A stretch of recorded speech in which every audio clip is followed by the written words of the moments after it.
Jordan Spieth is back. He's fresh and he's ready to roll after a 6-week break.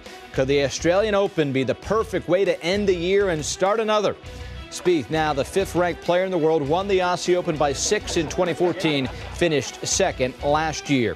But this year, the Open Down Under shifts from the Australian Golf Club, where it was played the past 2 years, to Royal Sydney, a very different course, tree-lined, different green styles and types of grass. Also in the field, another former world #1, Australian's own Adam Scott, will once again tee it up in front of the home folks in prime time right here on Golf Channel. In 2016, Scott got off to that amazing start, winning back-to-back weeks in the Florida swing, and like Spieth, will look to put an exclamation point on the end of the year. Golf Central starts now.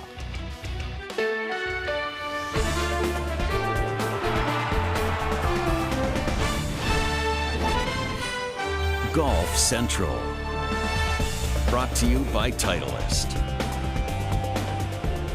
And welcome into Golf Central. Ryan Burr along with Tripp Eisenhower. What a story we have brewing tonight in the prime time is Jordan Spieth, former #1 player in the world who slipped all the way down to 5. Making his first start in 6 weeks, really since the Ryder Cup. It's the first time we've seen him. He's playing well in Australia. That's nothing new. Last couple years, I just told you, a win and a second. What are you hoping to see this week? Well, I want to see some improved iron play. And at times last year, it was, or I should say this year, in 2016, his iron play was pretty solid. But at other times, it was completely off. And we saw it at the Ryder Cup. I mean, he was not one of the best ball strikers at the Ryder Cup. He's got to shore up his iron game. And I think part of the reason why is he squared his club face up a little bit last year. He and his teacher worked on, Cameron McCormick worked on that, getting that square, and it changed his release pattern. That is very difficult to overcome when you've released the club through impact the same way your whole life, and it led to you winning back-to-back major championships. I don't know why you change it, but they must be confident that it's going to be good in the long term. He took a step back with his ball striking last year. Let's see if 6 weeks at home working on it, practicing, is helping Jordan Spieth. And so far, Ryan, well, it looks pretty solid. Well, the World Series is over. There's no NFL on Wednesday, at least yet. They might add that later on. Who knows? But there is golf in the prime time. It is the Australian Open, and how about Jordan Spieth? As he started on the back nine, moves to the front, and Jordan just one off the lead as he has it to 3 under par on his day. Exactly what the doctor ordered, as he heads to a place where he feels very comfortable. The Australian Open, although as we talked about, Tripp, it is a new golf course. Coming your way 8 o'clock live here on Golf Channel tonight, and obviously we'll see a lot of Adam Scott. But for Jordan Spieth, boy, he couldn't ask for much more than this start. No question about it. And the golf courses in Australia, in particular this one, are very firm, and typically the wind gets up this time of year. So look for the conditions to get difficult for these players. In addition to Australia, there's plenty of more golf this week on Golf Channel. The race to Dubai comes to a close in the DP World Tour Championship.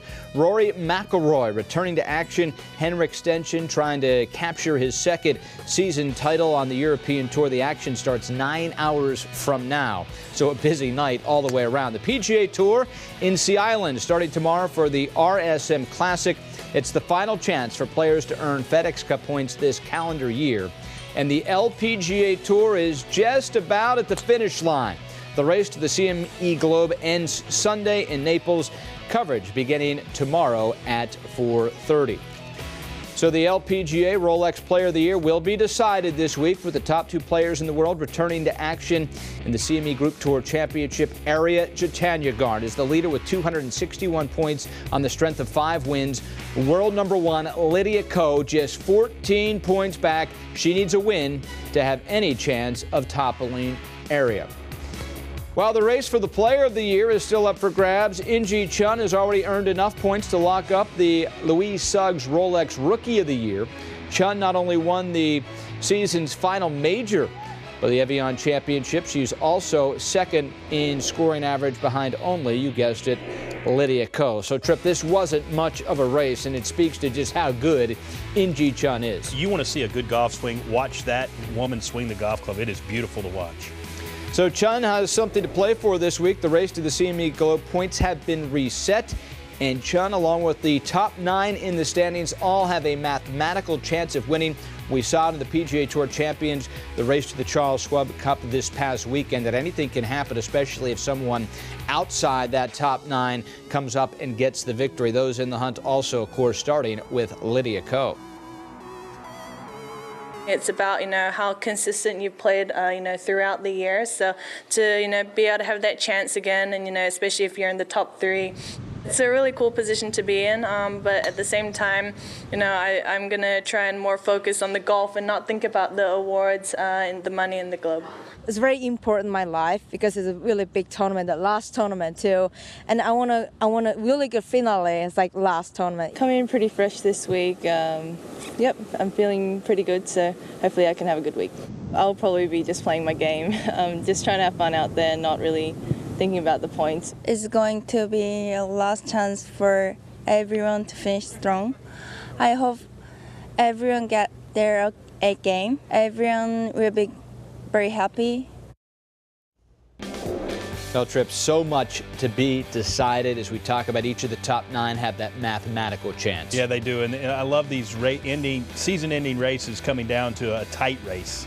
No doubt about it. And the LPGA continues to be a world tour, and a stop in New Zealand is the next addition to the tour.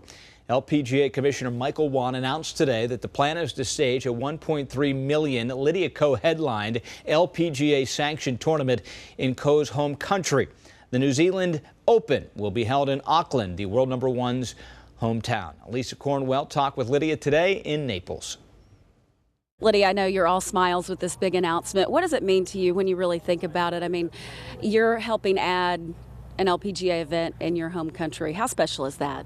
It's really cool, and especially when I talk to people who's been to New Zealand, they say, man, I love that place. It's such a beautiful place and I want to go back there again. And I know a few of the girls have been to New Zealand to play the New Zealand Open for another event, but to know that these girls, the top players are coming to play down under, I'm very excited, and I think they're going to really enjoy not only the golf course but the culture of New Zealand. Do you think when you first started all of this, could you have ever imagined that your success would have this kind of impact on the LPGA Tour and its schedule?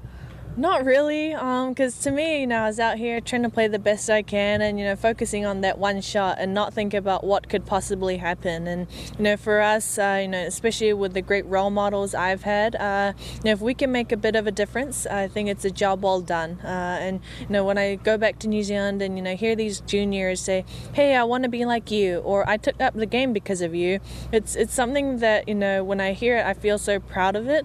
And to know that, maybe because of me, this tournament is on and the world's best players are coming, it's great. And I could retire now and I'll still be proud of it.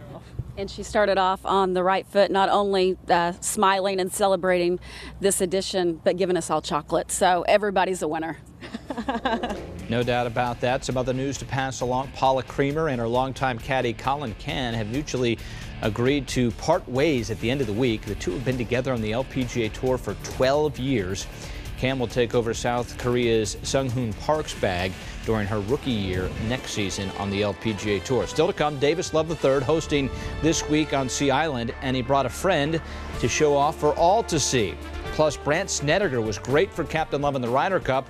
Next, a giant change that is coming in Sned's future. Stay with us.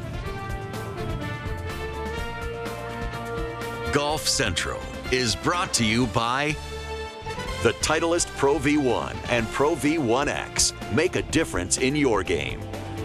Shipsticks, the largest golf bag shipping company in the world, simplifying the way you travel.